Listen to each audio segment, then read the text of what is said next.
This is Jambo Radio. So, mo kí gbogbo ẹ̀yin olùgbọ́ mi tá láǹfààní láti gbọ́ mi lórí ètò yìí lónìí. Ètò yín ètò wa ọmọ Yorùbá àtàtà láti iléeṣẹ́ Jambo Radio Scotland tí ó kalẹ̀ sí orílẹ̀-èdè Scotland pẹ̀lú èmi ọmọ yín ọ̀rẹ́ yín Taiwo Àpènúwà aka ọmọge ọ̀rọ̀ náà ni mo kí yín káàbọ̀. Tí ẹ bá fẹ́ máa wo àwọn ètò yìí tàbí àwọn ètò wa lọ́lọ́kanòjọ̀kan ní iléeṣẹ́ yìí ẹ kàn sí wẹ́bsáìtì wa ìyẹn www.jamboradio.co.uk tàbí ẹ lè dáńlódù áàpù wa sí orí fóònù yín Android ní iOS ní ẹ dáńlódù ẹ̀ síbẹ̀. Ẹ tún lè máa gbọ́ wa lórí àwọn smart speakers yín Jambo Radio Scotland tàbí lórí DAB yín ìyẹn tí ẹ bá wà nínú mọ́tò. Ẹ tún lè rí wa ní orí àwọn social media platforms YouTube, Facebook, àwa ńbẹ̀. Ó dà gẹ́gẹ́ bí a ṣe máa ń ṣe lórí ètò yìí. Kí ni ohun tí a ní lónìí? Òun náà ni mo pè ní Faweli èdè Yorùbá. Faweli èdè Yorùbá. Gẹ́gẹ́ bí a ṣe mọ̀ pé a ní Faweli ní èdè Yorùbá. Òun náà ni a ó máa sọ̀rọ̀ lé lórí lónìí. Mo dẹ̀ lérò wípé ẹ̀yin olùgbọ́ mi ẹ ti gbáradì, ẹ ti mú àwọn ìkọ̀wé yín láti kọ nǹkan sílẹ̀ nítorí wípé a máa mẹ́nuba àwọn nǹkan tó yẹ kí a mọ̀ nípa Faweli èdè Yorùbá. Ó yá ẹ jẹ́ kí a ré kọjá sí èdè Gẹ̀ẹ́sì kí a má bàa fi àkókò ṣòfò. Hello guys. Welcome to today's program with your girl Taiwo Àpènúwà. Today we want to talk about Yoruba vowel. So Yoruba vowel, we have vowel in Yoruba and we are going to take that. So when we are talking about vowel, what is vowel? I take is a letter representing a speech sound made with the vocal tract open.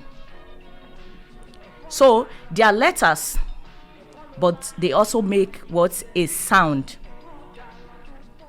Now in Yoruba, we have two types of vowels. Two types of vowels. And they are, the first one, Faweli Àránmúpè. And the second one is Faweli Àìrọ́múpè. Faweli Àránmúpè and Faweli Àìrọ́múpè. So Faweli Àránmúpè is known as diphthong in English. Yes, and there are 5 sounds, okay? There are 5 sounds. We are going to take them, but let me go to the second one, which is Faweli Àìrọ́múpè. In Faweli Àìrọ́múpè, we have 7 letters. We have 7 letters. So when we are talking about Faweli Àránmúpè, these sounds, they are made up of, I said before, they are made up of 5 sounds, okay? So the difference between Faweli Àránmúpè and Faweli Àìrọ́múpè is that in Faweli Àránmúpè, we have diphthong made 2 vowel sounds in a single syllable. I will take that again. Diphthong make 2 vowel sounds in a single syllable. Like we have 2 sounds in what? In a single syllable.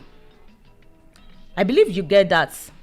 Good. Okay, then when we are talking about pure vowel, which is Faweli Àìrọ́múpè, they are letters that produce a single sound. I will take that again. They are letters that produce a single sound. Now, Faweli Aromupe. I'm going to call the letters. I will mention the letters in English for us to write them down so that you will know what we are talking about. Okay, let's go. The first one, I'm going to mention them in English. Okay, so the first one is A and N. Yes, letter A and letter N. Okay, you will write the two together. Then the second one is letter E in English. Letter E and letter N. Letter E that has a dot at the bottom and letter N. Okay, good. Then followed by letter I and letter N. Remember I said you will write them together. Letter E and letter N. So followed by letter O. Then you put a dot at the bottom and letter N. Okay? Good. So the last one is letter U and letter N. Yes. So, and we call them, the pronunciation in Yoruba is, the first one is A,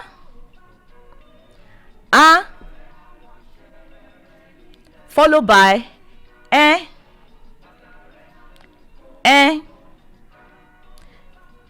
then we have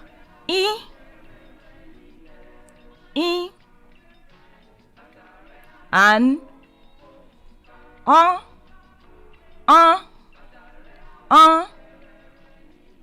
then the last one is Remember we said they are sounds, so that is why we are pronouncing them in that way. Okay? A, E, I, and these sounds, if you find them in any word, they are just a single syllable. They are just what? A single syllable. So they are not separate sounds. When you see A, that is A and letter N.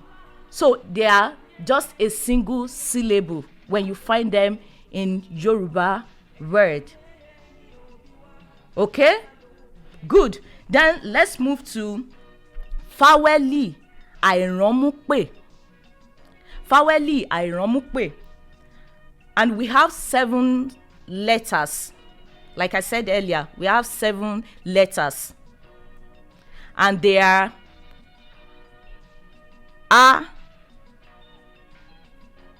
A, E, I,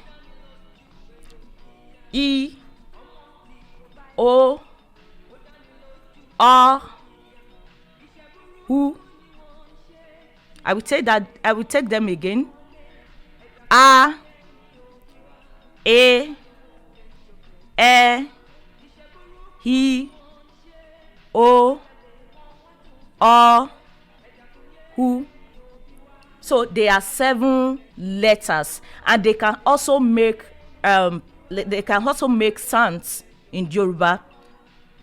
You can call them letters, you can call them sounds, because they also make sounds. Okay? Now, when we look at the Faweli Aromupe, now I want you to get the pronunciation. You know, in English we have, okay, let's look at this word. You know, we have, like, if you want to talk about elephants, you say an elephant, right? An elephant. We are talking about article now. They say an elephant, right? So that's an, is A-N. So we call it, you call it in English, we call it A, right? So in Yoruba, we also pronounce it as An. That is the pronunciation. Okay, good. So then we have we have okay, let's take this word in English. We have like enlarge. So that's before large is the end that we are talking about in Yoruba. But you need to put a dot at the bottom of the E so that you can pronounce the in Yoruba. I believe you get it. Good. It's very simple. Then we have in. You can look the word like ink. Okay, text for example, ink in English. It starts with letter I, letter N, and letter K. So we are talking about the first, like the E and E in Yoruba. I'm talking about E. Okay, so we have that I and N, and we call it in English. So that is the same in we are talking about in Yoruba. In. I believe you get it. Good. So then we have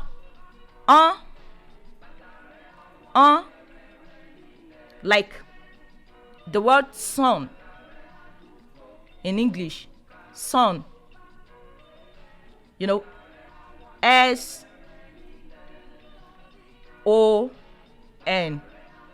right? But in Yoruba, remember we said our O has a dot at the bottom. You write it the same way you write O, but you put a dot at the bottom to make it O in Yoruba. Do you get that? Good. So that is our O. If you are pronouncing it, just remember the sun. Then you just pronounce that O in sun. Okay? Then the also in the word sun. Sun. S-U-N. Say sun. Sun. So that is the we are talking about in Yoruba. So we call it A, E, I, Okay, good. Then, okay, I want us to take some words in Yoruba, that are made or formed with these sounds or letters. Now let's take them. We have sun, like in the word sun. Sun. So we have just 2 letters and 2 sounds. Okay, we have just 2 letters and 2 sounds in the word sun, and they are what? C. Then yes, C and and we have a word sun in Yoruba, and the meaning of sun in English is sleep.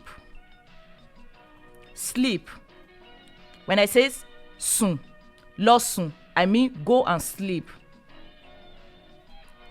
All right, then we also have the word gbọ́n. gbọ́n, and we have just 2 letters or sounds. Okay, they are letter B, and letter letter B and letter and we have gbọ́n. And what it means in English is wise. Be wise.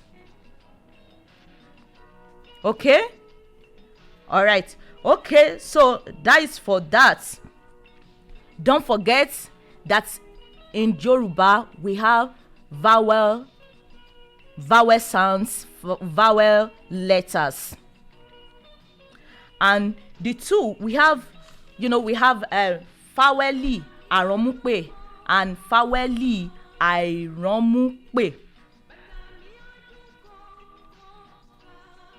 Faweli Aromupe and Faweli Airomupe. So you should know the difference between Faweli Aromupe and Faweli Airomupe. In Faweli Aromupe, like we said earlier, that Faweli Aromupe is the word that you make. It makes 2 vowel sounds in a single syllable, which the Faweli Airomupe also what? They are letters that produce just a single sound. Same thing with English. They are very simple. The way you pronounce them is the way you would pronounce them in words. If you see them in any words, they are the same. The same pronunciation. Okay? All right. So this is where we are going to stop for today. And next week we are going to talk about Yoruba consonants. Yoruba consonants, and we call it consonancy in Yoruba. So next week we talk about that. I believe you enjoying this program today. Okay, don't forget to go back to your notes. Just make sure you read what we've talked about today, and I believe when you read them over and over, you will understand. They are very simple. All right, thank you. So now we move to the second segment of the program.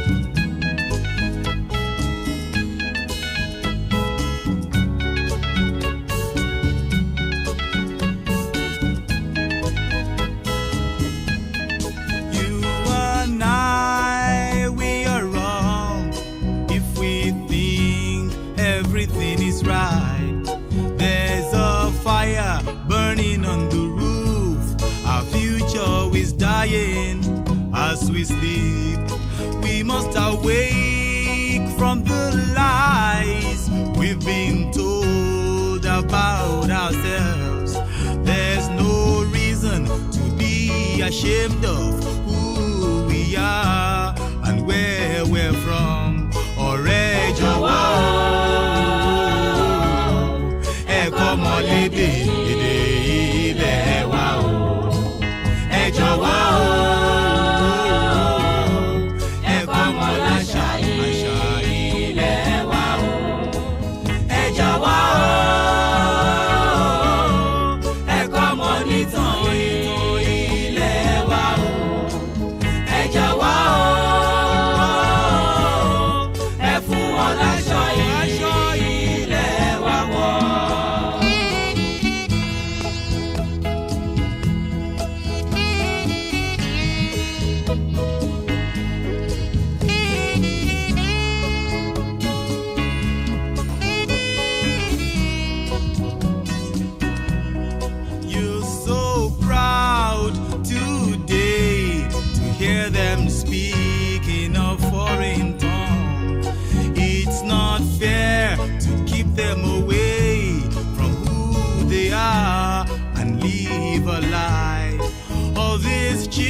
jọ̀wọ́ o ẹ kọ́ ọmọ lédè ilẹ̀ wa o ẹ jọ̀wọ́ o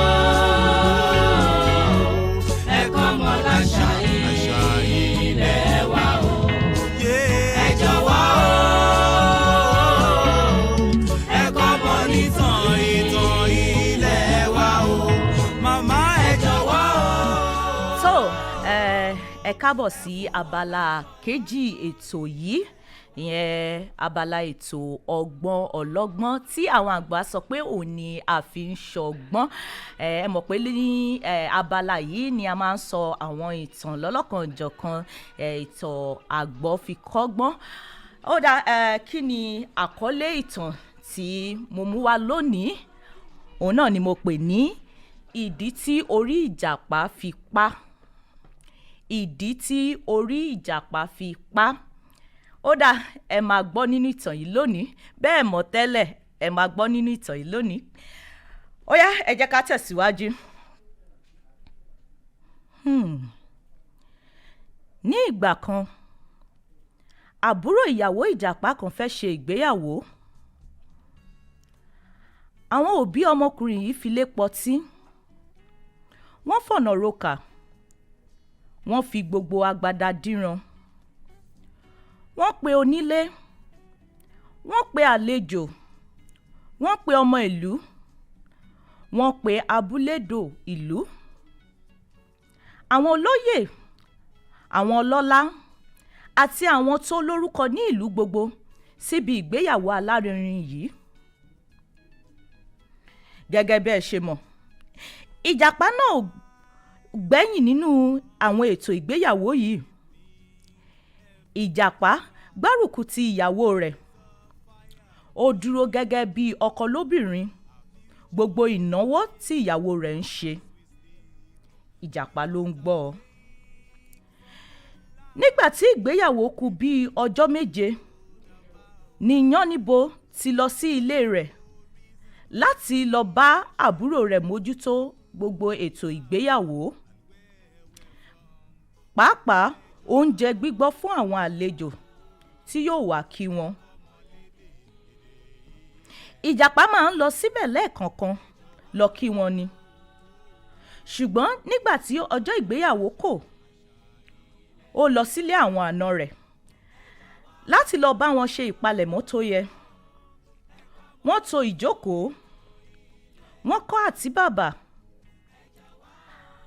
Wọ́n ṣe ètò àwọn onílù. Àwọn obìnrin ń sè, wọ́n ń sọ̀ lẹ́yìnkùlé. Ẹ̀bẹ̀, ẹ̀wà, àkàrà, ẹran díndín. Wọ́n gún iyán. Wọ́n ro ọkà. Wọ́n sè iṣu.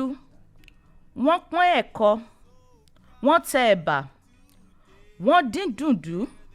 Wọ́n dín dòdò. Oríṣiríṣi ohun tẹ́nu ń jẹ ni wọ́n pèsè sílẹ̀. Nígbà tí ìjàpá ṣiṣẹ́ tán, ó wẹ̀. Wọ́n sì fún un ní yàrá kan tí ó kọ́gùn sí ilé tí wọ́n kó oúnjẹ sí. Níbẹ̀ ni wọ́n ní kó sinmi, kó nọra díẹ̀ kí àìsùn ti ìgbéyàwó tó bẹ̀rẹ̀ lálẹ́. Bí ìjàpá ti wọlé tí wọ́n fún yìí, tó dùbúlẹ̀ sórí ibùsùn kan, ni òórùn títa sánsán oúnjẹ tí wọ́n kó sínú ilé yẹn ń fẹ́ sí i nímú. Ló ń fimú fà á. Ló ń gbádùn rẹ̀. Ẹ̀bẹ̀ ni oúnjẹ tó fẹ́ràn jùlọ. Èyí ni wọ́n sì ń sè lórí iná. Ṣùgbọ́n wọ́n ti fẹ́ẹ̀ sọ̀ ọ́ kalẹ̀.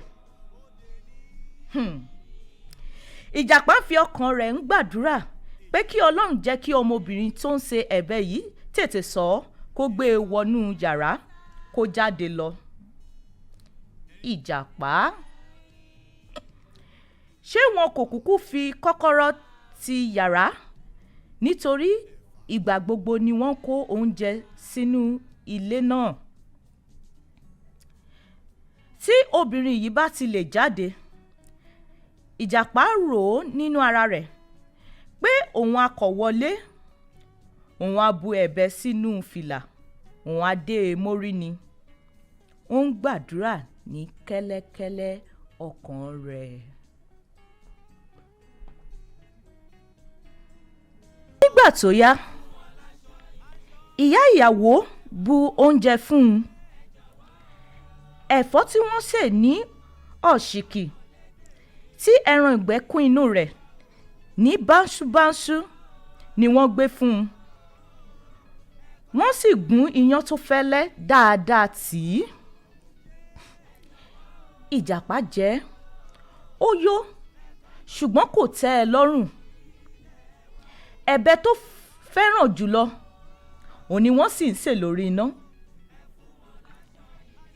Ẹ̀bẹ̀ tó pupa dòdò tí ògèrè epo pupa ń sàn lórí rẹ̀ ni ó wọ̀ ọ́ lójú, ṣùgbọ́n ìtìjú kò jẹ́ kó lè béèrè.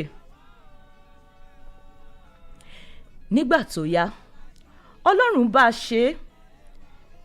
Ẹ̀bẹ̀ gúnlẹ̀, obìnrin tó sè é jáde. Ó sọ fún àwọn tó wà lẹ́yìnkùlé pé òun lọ rè ṣe ìgbọ̀nsẹ̀. Bí Ìjàpá ti rí i pé ó lọ tán, ó wo ọ̀tún, ó wo òsì, kò rí ẹnìkan. Ó lọ sí ẹ̀yìnkùlé, ó ti rí i pé gbogbo obìnrin tó wà níbẹ̀ ló ń ṣe iṣẹ́ pàtàkì kan tí kò lè tètè fi sílẹ̀ lọ́wọ́. Òmíràn ń ro ọkà, òmíràn ń gúnyán, òmíràn ń gé ẹran, òmíràn ń lọ ata. Ìjàpá ta kóló wọlé, ó ṣí fìlà ní orí rẹ̀, ó bu ẹ̀bẹ̀ sí i, ó dé e mórí. Ẹ̀bẹ̀ gbígbóná bẹ̀rẹ̀ sí ní jó o lórí fòfò. Ó sáré lọ sọ́dọ̀ àwọn àna rẹ̀, ó ní òun fẹ́ yára lọ pààrọ̀ aṣọ nílé, pé aṣọ iṣẹ́ lòun wọ̀ wá. Òun fẹ́ yára lọ mú òmíràn kí àwọn àlejò tó máa dé. Ìyá ìyàwó rẹ̀ ní òun ò sí sọ́nà díẹ̀. Ìjàpá ní kó má ṣèyọnu, kó máa báṣẹ́ lọ, òun náà yóò padà dé nísìnyìí. Àna rẹ̀ ní dandan òun á sì í dọ́nà. Orí ẹ̀bẹ̀ ń jó Ìjàpá lórí, omi ń gbọ̀n lójú rẹ̀ pẹ̀rẹ̀pẹ̀rẹ̀, ikùn ń yọ nímú rẹ̀ fòrò. Àna rẹ̀ béèrè kí ló ṣe é. Ó ní òtútù díẹ̀ ló mú òun, ara òun kò dá tẹ́lẹ̀, òun kẹ́ra wá ni. Ibà ń mú òun, alalẹ́ ló sì máa ń dé sí òun. Àna rẹ̀ bá kí i dáadáa, ó ní kó tètè máa lọ tọ́jú ara rẹ̀ nílé. Ó padà lẹ́yìn rẹ̀. Bí Ìjàpá ti fi kọ̀rọ̀ kan bo àna rẹ̀ lójú, aré ló mú, ló ń sá lọ fẹ́ẹ́fẹ́ sí ọ̀nà ilé. Ẹ̀bẹ̀ ń jó fòfò. Láìpẹ́ ó délé, ó ṣí fìlà rẹ̀, ẹ̀bẹ̀ ti bá a lórí mọ́yán mọ́yán mọ́yán.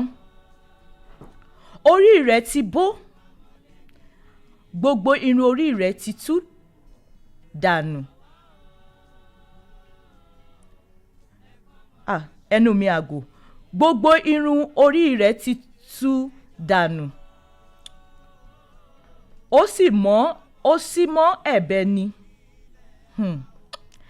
Ẹ̀bẹ̀ kò ṣeé jẹ mọ́ nítorí irun tó kún inú rẹ̀. Orí Ìjàpá rèé, ó ti bó yòò. Ìgbà tí ó wo ọgbẹ́ orí rẹ̀ títí, ó sàn, ṣùgbọ́n irun kò wù níbẹ̀ mọ́. Láti ìgbà yẹn ni orí Ìjàpá ti pá, tí kò hu irun mọ́. àbí ẹ̀ rí? Kí ni ìtàn yìí wá kọ́ wa?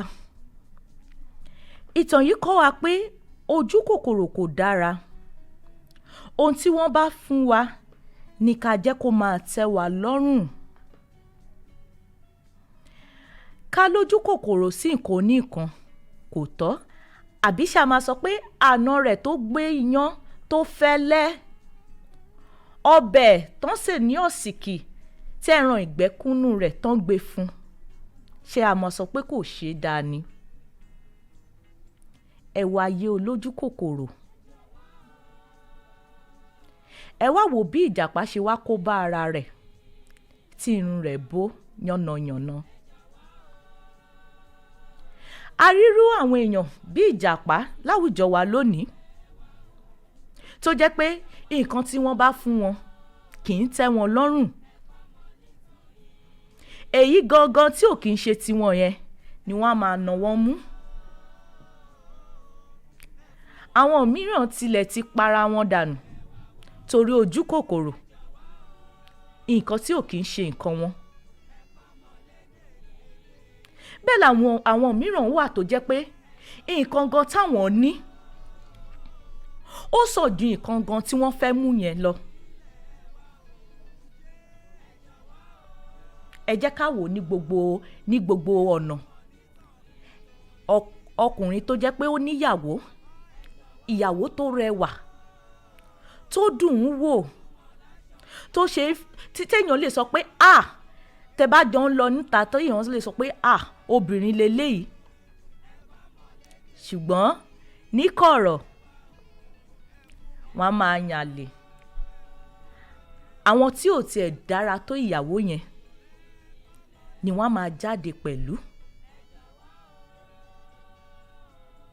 Wọ́n dẹ̀ ti gbàgbé pé ìgbà tí wọ́n fẹ́ fẹ́ ọmọbìnrin yìí ó ṣe ọ̀pọ̀lọpọ̀ ìlérí. Wò ó, màá ṣe báyìí, màá ṣe tọ̀hún. Ìwọ ló rẹwà jù, ìwọ ló dára jù. Kẹ̀dẹ̀ máa wò ó, kì í ṣe pé kò dára mọ́ o, ṣùgbọ́n ojú kòkòrò. Nǹkan tí ojú kòkòrò tó lè fà nìyí. Bẹ́ẹ̀ ni àwọn ọmọbìnrin mìíràn náà wà tó jẹ́ pé ọkọ wọn ó dùn ún wò. Ẹni tó jẹ́ pé wọ́n lè jáde pẹ̀lú tó jẹ́ pé wọn ò ní sọ pé ọmọkùnrin wo ló fẹ́ yìí. Ṣùgbọ́n torí ojú kòkòrò, bóyá ojú kòkòrò owó àbí ipò àbí ohunkóhun, a sì máa jáde pẹ̀lú ọmọkùnrin mìíràn. Àwọn nǹkan tí ojú kòkòrò lè ṣe nìyí. Àwọn kan ti torí bẹ́ẹ̀ tó jẹ́ pé wọ́n ti lu mágùn, ọ̀pọ̀lọpọ̀ ló jẹ́ pé wọ́n ti ẹ̀ pa. Ẹ jẹ́ ká ṣọ́ra. Nǹkan tá bá ti ní ẹ jẹ́ kó tẹ́ wa lọ́rùn. Tí nǹkan tó ní tí ò bá dára tó, ó ṣe gbàdúrà sí Ọlọ́run pé k'Ọlọ́run jẹ́ kó dára fún ẹ, àbí k'Ọlọ́run bá ẹ tú ṣe. Èyí tó máa mú tó máa lọ tó máa ní pé nǹkan oníkan ló ń wù ẹ́. Ẹ jẹ́ ká ronú. Kò séèyàn tí Ọlọ́run ọba òkè tí ò pín ire fún. Oníkálukú wa lolódùmarè pín ire fún. Gbogbo wa la yan àyànmọ́ látọ̀run. Ẹ jẹ́ ká gbájúmọ́ nǹkan tó ń bá fún wa. Ojú kòkòrò kò dáa. Ẹ ṣé púpọ̀. Mo lérò pé ẹ̀yin olùgbọ́ mi ẹ rí ọgbọ́n kan tàbí méjì kọ́ nínú ìtàn tí a ṣẹ̀ sọ tán yìí. Ṣùgbọ́n ọgbọ́n yòówù tí ẹ bá kọ́, ẹ jẹ́ ká mú lò. À ń sọ ìtàn yìí kí a bá lè kọ́gbọ́n ni. Ẹ mú ọgbọ́n náà lò kẹ́ jẹ́ kí àwùjọ wa ó dára. Nítorí àwùjọ tó bá dára, ó máa rọrùn fún àwọn olùgbé inú rẹ̀ láti gbé, àlàáfíà dẹ̀ máa jọba. Ni a ṣe ń sọ wípé ẹ fìtàn yìí kọ́gbọ́n kí ó bá lè dára fún wa àti fún àwùjọ wa. Ó dá ẹ jẹ́ kí n máa dágbére lórí ètò yìí lónìí. Tó bá tún di ọjọ́ mẹ́jọ náà ni a ó máa tẹ̀síwájú nínú ìtàn àgbọ́fikọ́gbọ́n wa. Mo lérò wípé ẹ gbádùn ètò yìí. Tó bá tún di ọjọ́ mẹ́jọ náà ni ká tún pàdé. Orúkọ tèmi ò yí padà. Taiwo Àpènúwà aka ọmọ oge ọ̀rọ̀ ni mò ń dágbére wípé ó di ọjọ́ mẹ́jọ. Ire o.